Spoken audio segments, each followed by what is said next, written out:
ایک بار مولا کائنات حضرت سیدنا علی المرتضیٰ شیر خدا کرم اللہ وجہ الکریم زیارت قبور کے لیے قبرستان تشریف لے گئے۔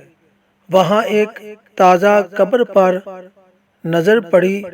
آپ کو اس کے حالات معلوم کرنے کی خواہش ہوئی، چنانچہ بارگاہ خداوندی میں عرض گزار ہوئے، یا اللہ، اس میت کے حالات مجھ پر ظاہر فرما۔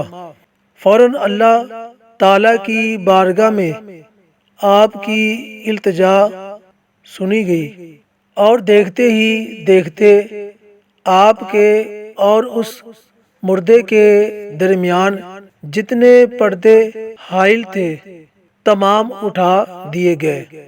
اب ایک ہیبت ناک منظر آپ کے سامنے تھا۔ کیا دیکھتے ہیں کہ مردہ آگ کی لپیٹ میں ہے اور رو رو کر آپ سے فریاد کر رہا ہے، یا علی، میں آگ میں ڈوبا ہوا ہوں، ہائے، آگ مجھے جلائے جا رہی ہے، یا علی، میرے حال زار پر رحم فرمائیے اور پروردگار سے مجھ بے کس کی سفارش فرما کر مجھے اس ہولناک عذاب سے نجات دلائیے۔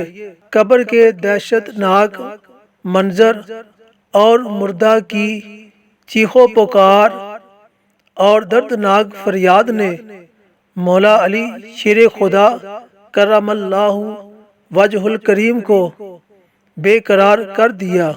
آپ نے اپنے رحمت والے پروردگار کے دربار میں ہاتھ اٹھا دیے اور نہایت ہی عاجزی کے ساتھ اس میت کی بخشش کے لیے درخواست پیش کی۔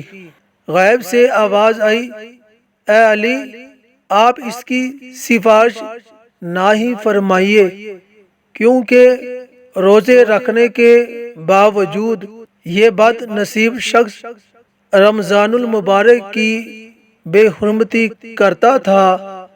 رمضان المبارک میں بھی گناہوں سے باز نہ آتا تھا، دن کو روزے تو رکھتا تھا، پھر بھی راتوں کو گناہوں میں مبتلا رہتا تھا۔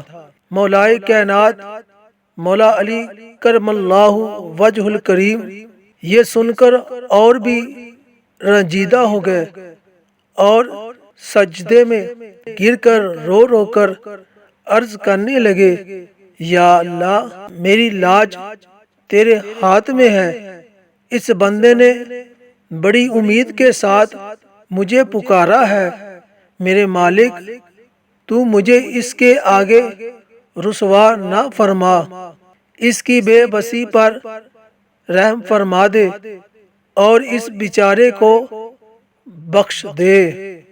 حضرت علی کرم اللہ وجہ الکریم رو رو کر مناجات کر رہے تھے۔